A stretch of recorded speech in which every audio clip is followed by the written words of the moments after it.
all your photo, video, and voiceover needs, check out the fine folks at Blueberry Productions. They will take good care of you. If you don't believe me, you can see for yourself. Check out their work at blueberryproductions.tv, the Facebook page, Blueberry Productions, also a Vimeo page, a YouTube page, and it's Blueberry, BLUBERRY, Prod on Twitter. Check them out today. Blueberry Productions, great people, great work, great service. Hey there, your yard took a real beating this summer. Luckily, Scott's Turf Builder Winter Guard has your back. Just feed your grass with Scott's again this fall when the air is cool and the soil is warm. It's the perfect time to give your lawn a boost. If you do, Winter Guard will give your yard the nourishment it needs to help weak, thin grass recover and support root growth, giving you a greener, more resilient lawn both now and next spring. Guaranteed. Grab a bag of Scott's Turf Builder Winter Guard today. You'll be back to barbecuing in no time. This is a Scott's Yard. Hey parents, we all try to be extra careful with our children in the car, but then we get an important call or text. Remember, our children are watching. Make every drive a good example. Be in the zone. Turn off your phone. Visit childrenshospital.vanderbilt.org/BITZ to learn more about our teen driver safety program. Brought to you by Monroe Carroll Jr. Children's Hospital at Vanderbilt, the Ford Motor Company Fund, and the Allstate Foundation. Hello, my name is Travis Williams, President and CEO of Academics and Athletic Consulting, focusing on educating and empowering tomorrow's collegiate athletic leaders. My passion is for the education and genuine concern and care for today's student athlete. It's the centerpiece of my life's work. A college education, both in and out of the classroom, is a truly rewarding benefit. For more information on AAC, you can go to www.academicsandathleticsconsulting.com. Once again, www.academicsandathleticsconsulting.com. Or you can follow me on Facebook at Academics and Athletic Consulting, or Twitter at Coach TWill24, or Instagram Travis L. Williams 24. Or you can call me at 404-542-6079. Once again, AAC is very proud to partner with J.R. McHenry of the Bossman Radio Show, covering sports and entertainment across the country. Please tune in weekly for informative, entertaining, and expert analysis on today's sports and entertainment topics. Thank you.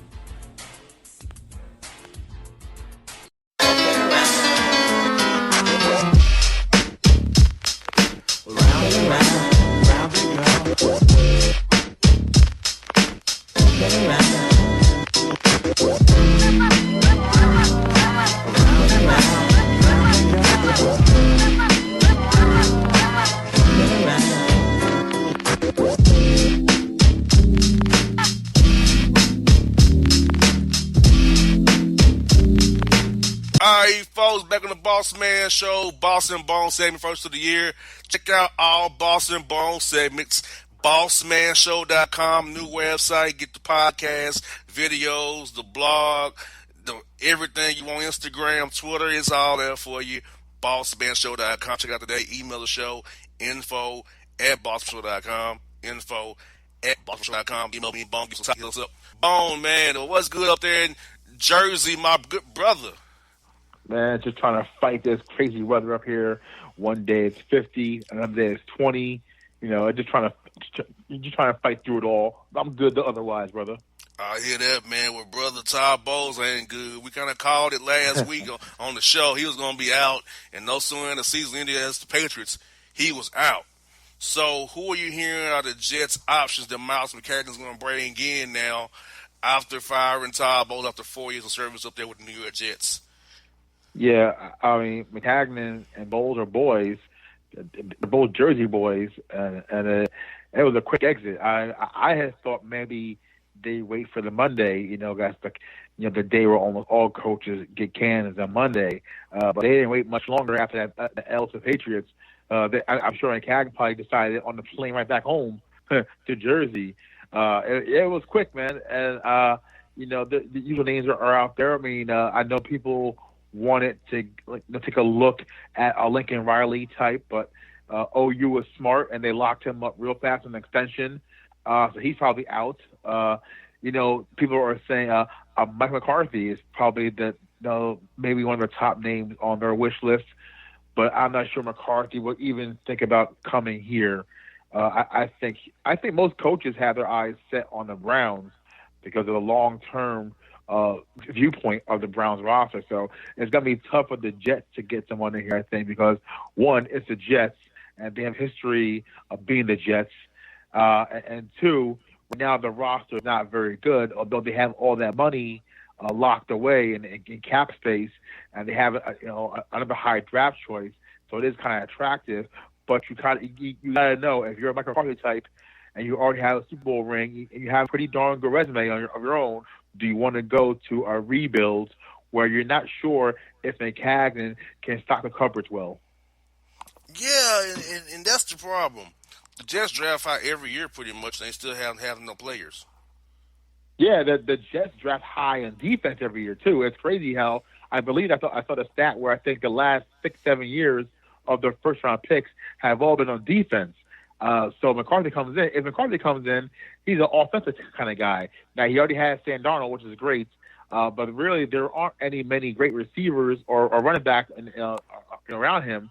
I know Robbie Anderson is a pretty good talent, but he's not number one receiver. And they have some pretty good young running backs, but there's no really big star power in the offense other than Sam Darnold. So if you're McCarthy and you're going to a team that currently drafts defense first in the first round and you're not stocking your side of the ball, it might not be worth it. Yeah, it might not be worth it. And to me, the Jets, it's not a great job now. They'll have to sign guys there and overpay to get guys to come play for the New York Jets, like a Le'Veon Bell who wants that big payday. He may come there for that big money.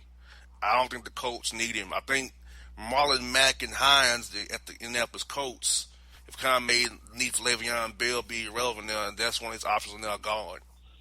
But would have just overpaid for Le'Veon Bell now? Definitely. I think it's kind of like when you see in baseball with free agency, I think like Bryce Harper is heading towards Philadelphia because I don't think any other team wants to spend that kind of money on Bryce Harper. And the same thing will happen with Le'Veon Bell. I don't think any team out there wants to send that kind of money to Le'Veon Bell's way because football, man. Things happen, and running backs, as we see, are expendable. It's the running back position is so weird that you can have a guy like Saquon Barkley be drafted second overall and be fantastic, an amazing player, and you also have an undrafted guy like Lindsey in Denver who goes undrafted and unwanted and is a star himself. So running back really is a hit or miss kind of thing. So I don't know any team that's going to throw a lot of money at Le'Veon Bell, us the Jets, and that would be so Jets of them.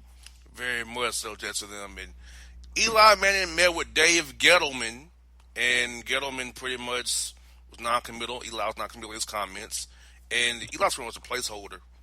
Do the Giants need to hope Dwayne Haskins come out and trade up for Dwayne Haskins, and with the young talent they have out there with the Giants, or let Eli go one more year, let him fall into the sunset, and try to get one of those guys, Herbert coming out, those other guys coming out next year, and then the NFL draft quarterback-wise, try to get one of those guys. How do you, from your time being around the Giants, I know Jerry Reese is gone now, but Gettleman was there when Reese was there. How do you feel about that move for the Giants going to make with the quarterback with Eli and that cap number? They're going to go young this year, you'll go young the year after. Yeah, I think Eli returns, obviously, and I also think that he will finally start to see writing on the wall that he is the placeholder, and that if a guy like Haskins is available and comes out early, the Giants must trade up and get him. They have to go up and get that kid because Jacksonville is right ahead of the Giants, I think, in the draft order, and Jacksonville will be going for quarterback as well, so they will need to hop over Jacksonville and maybe another team or two just to make sure they get their guy. If Haskins comes out, I think he is ready. I mean, new age NFL, where it's pretty much a 7-on-7 drill, where QBs don't get knocked down much and receivers don't get jammed as much or chucked down the field as much. Now, where accuracy is a premium, and there's a guy like Haskins who's a natural thrower, and if you can get that kid in your program, I think you must do whatever you have to do and jump. And if that includes the kind of wild package, like RG3 type package, you got to do it, because if you're convinced this kid is the great quarterback, you got to do anything you can to go up and get him because we already saw that Justin Herbert said no, thank you. Justin Herbert saw the list of teams at the top of the draft. It's like, nah, I think I like Eugene for the year at least. So if you're the Giants and you see a guy like Haskins, who's probably the second, who might be now the top-rated quarterback, I think go get him. And we also got this bone. The New York Knicks are being Knicks and it's leaking out information that, hey, they don't want to guarantee the max for Kristaps Porzingis as he comes off his injury here going forward. Now, this is my point at rumor on. If you really want Kevin Durant to come to New York, when you want to have Porzingis locked up and on a max deal, a player he can say, hey, this guy can play. But I know he's come off a knee, so it's not you don't really know. But do you feel like that's just, if you're trying to woo Kevin Durant, that's not a good play?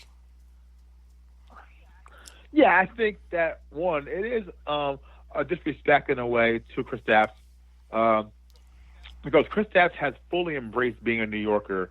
He is so New York. People don't realize when he came over here, he was already street. Chris is a cool cat, and I think he loves being in New York. He loves being in Nick. He loves playing in his market and having this kind of fame.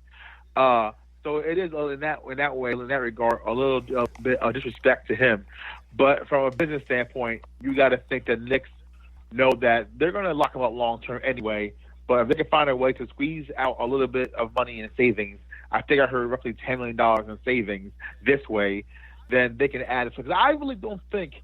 I think in the heart of hearts, I think Perry and Mills don't think they're getting Durant. I think they believe that. So what they're trying to do is stockpile as much cash as possible to maybe get a second-tier free agent. Because I really think in their heart of hearts that Durant is just toying with them and just playing with them and playing with the heartstrings. So I think they're trying to be almost proactive and preemptive and say, you know what, if you don't get Kevin, we can still get a plan B, like a second-level free agent to pair with Kristaps. Eventually, he's still getting his money, Kristaps. It's just a matter of a win and a timing. And I think the Knicks know that this is a business decision where they're taking a risk in a way, but I think now they're thinking long term as opposed to the previous regime. Do you think Enes kind of gets bought out because you can't really trade that contract? Nobody's trading for that contract. Does he get bought out to go to a contending team, or does he stay Knicks the whole year after he's kind of came out and said he talked to Perry about his reduced role with Fizdale here? Yeah, I think, again, another guy like Kristaps, where Enes Kanter loves being a Knick. This is no joke. Like a lot of guys in the past say, oh, my God, I'm on the Knicks. This is terrible. And I know guys personally who say, oh, God, I'm on the Knicks. But Enes Kanter loves being on the Knicks because he loves New York City. And I think that with him, I think he'll play the good soldier. Yes, he's frustrated, but I think he sees what they're doing big picture, and he knows that he can't get traded. That contract is an albatross. He's not getting traded. He's not getting moved. And I don't think that Perry and Mills will cut bait because I think they see him as a valuable locker room guy. Even though, yes, he's disgruntled, he's still a pretty popular guy, and I think that he can help this young team. Maybe not as much on the floor as well because his minutes are getting cut, but I think a guy like Fizdale can kind of walk him off that ledge and help him. And I think that in the long run, I think Kanter stays because he loves New York as well. Yes, well, folks, that's been the Boston Bone segment, part one. After the break, we come back with a Florida Boston report to start off the new year. And Bone into the year with a story that I still can't shake about the brother who bit off his other brother over a blanket in Dragon Ball Z doing his cousin. When I tell you that I'm still getting emails about that story this week, people can't shake that story. At least I can't shake it. So Florida did it again, Bone, but in a different way this time. Yeah, different way. But some similar happened, unfortunately, in the state of Florida, my home state. So, folks, after the break, stay with us, Boston Bone. Check us out always, BossmanShow.com.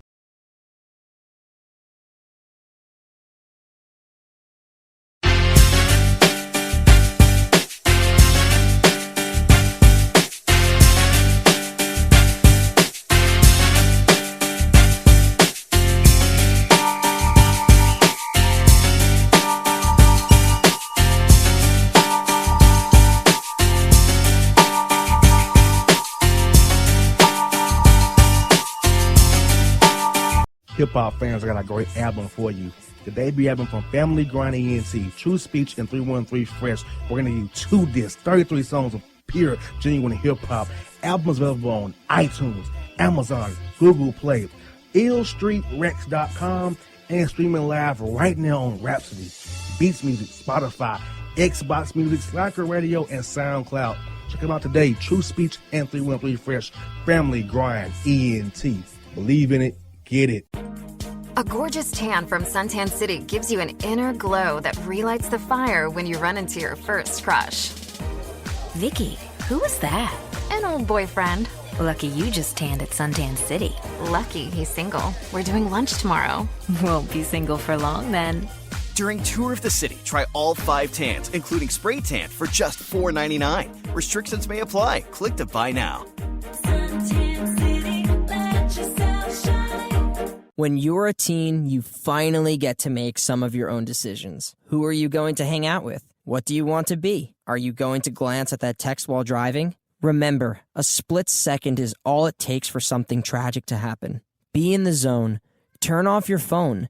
Visit childrenshospital.vanderbilt.org/BITZ to learn more about our teen driver safety program. Brought to you by Monroe Carroll Jr. Children's Hospital at Vanderbilt, the Ford Motor Company Fund, and the Allstate Foundation. It's maybe the night that my dreams might let me know. All the stars are closer. All the stars are closer. Tell me what you gonna do to me. Confrontation ain't nothing new to me. You could bring a bullet, bring a sword, bring a morgue, but you can't bring the truth to me. Alexa, play Kendrick Lamar and SZA. Okay. Maybe the night that my dreams might let me know. All the stars are closer. With Amazon Music, a voice is all you need. Get tens of millions of songs. Download the Amazon Music app today. Yeah, it's your man JC, the host with the most, baby, and it goes down each and every Saturday night right here in the city of Memphis. That's right, y'all. It goes down at Clicks Sports Bar Memphis, baby. 3705 Malco Way, Memphis, Tennessee, 38125. Come out and join us, the Three Kings, each and every Saturday night for the livest karaoke in the city. Everybody gets in free till 10 p.m. Only $5 after. Great food. We got drink specials. We got all kind of games, man. We got the pool tables popping. Whatever you want, we got you, man. Come on out. Have a good time with us each and every Saturday night. That's Clicks Sports Bar, Memphis.